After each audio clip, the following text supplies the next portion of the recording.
Hi. Today I'm talking about the importance of how we play harmonies in our music.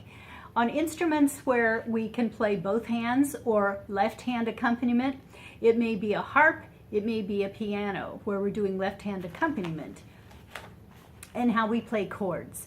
So we're dealing today, just as an example, with the three-tone left-hand chord of C, E, and G, or the triad, C, E, and G, or the tonic. So the high tones would be C, E, and G,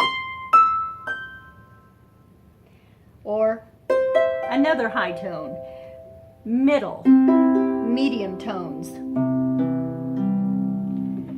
So the very low tones would sound like, okay, so there are the low tones.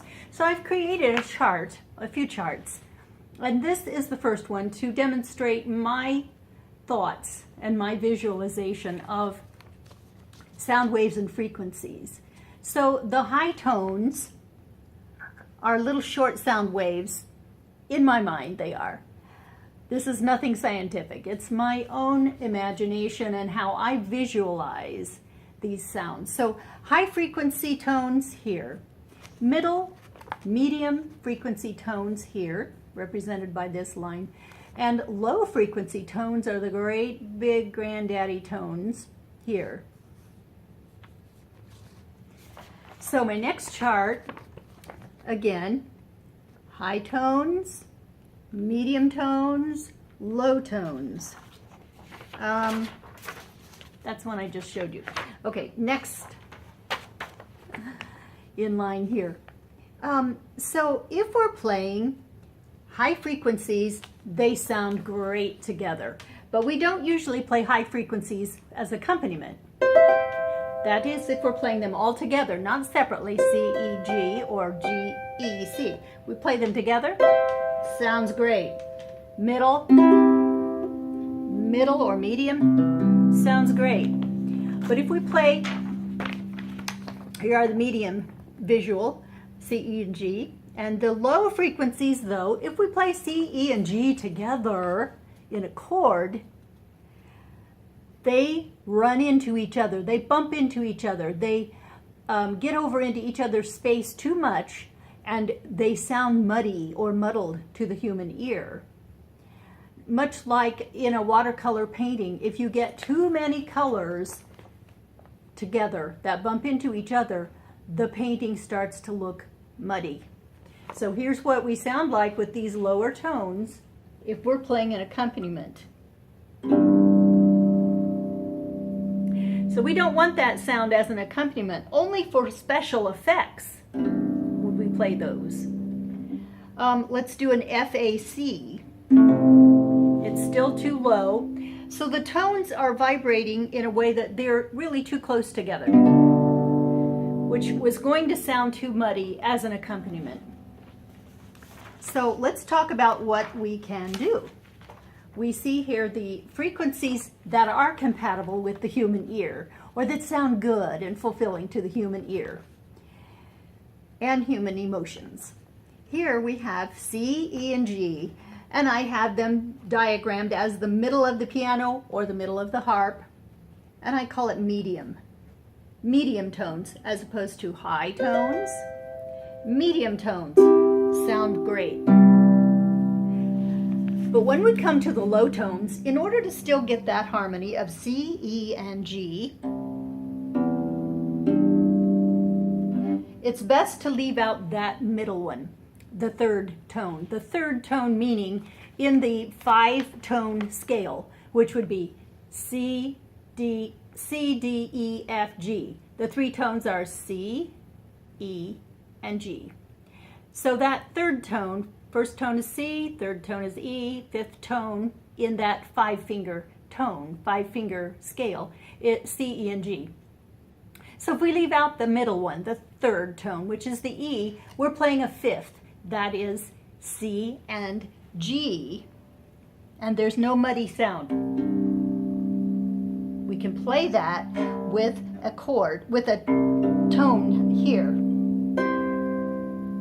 higher on the harp or piano. if we do want to include that third tone, the E, then it's best to put it at the next octave. So we've got C, G, and we'll put the E at the top here instead of in the middle, because those low sound waves are too close and they're bumping into each other in the air as we receive them in the human ear. So here I have diagrammed what to do if you still want that E or that middle tone in your 5-tone sequence or 5-tone scale. If you want C, E, and G, but you want it down lower in tone at the base of the harp or piano, then you play the 5th, C and G. G is the 5th tone up from C. C, D, E, F, G. C, D, E, F, G. Takes in 5 tones. So you play the C and the G. That's great. If you want to add that 3rd tone, which is going to be an E, you don't put it in the middle. You place it at the top, as I just demonstrated. So what you're going to play is a 5th, which would be C and G. Then between G and E is a 6th.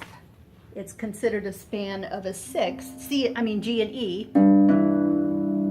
You add the C at the bottom.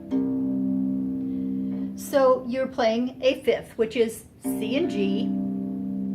And you're playing a 10th, which is C and E. So if you want C, G, E, everything sounds harmonious and easy on the ear. So here again, to recap, compatible sounds for left hand accompaniment. Here's no, no, no. We don't play C, E, and G on the low tones together as an accompaniment for something we're playing up here. We do have a yes if we play a 5th or a 10th. And remember, the 5th is G, C and G, or takes in 5 tones, C, D, E, F, G, those 5 tones. So we have C and G. Or we have a 10th.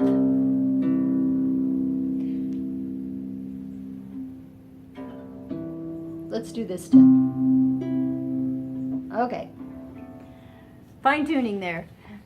C and E, or C and G. So all 3 of them would be the 5th, which is C, G, and add the E at the top in the next octave.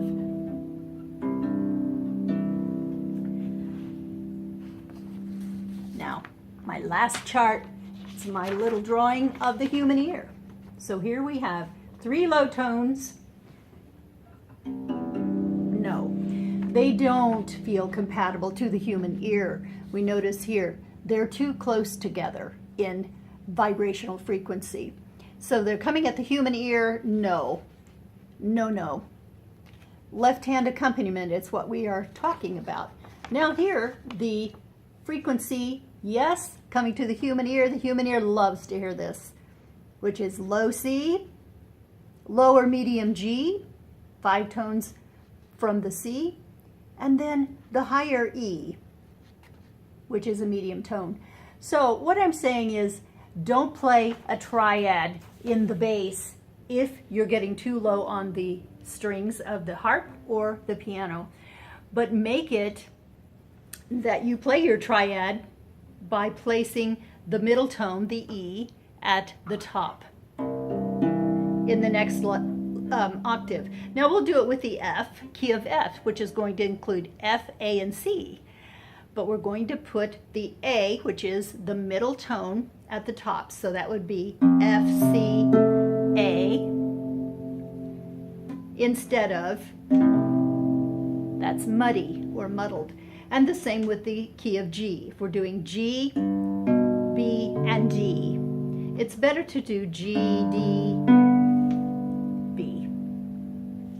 So getting back, just as a little example, we can play the 3 tones in this middle section of the vibrational frequency.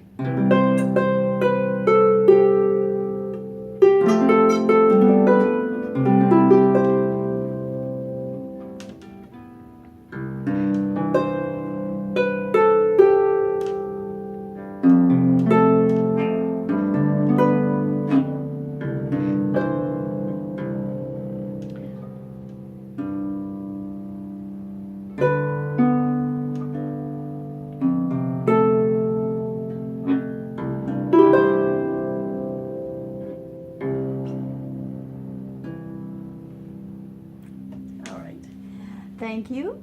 And see you next time.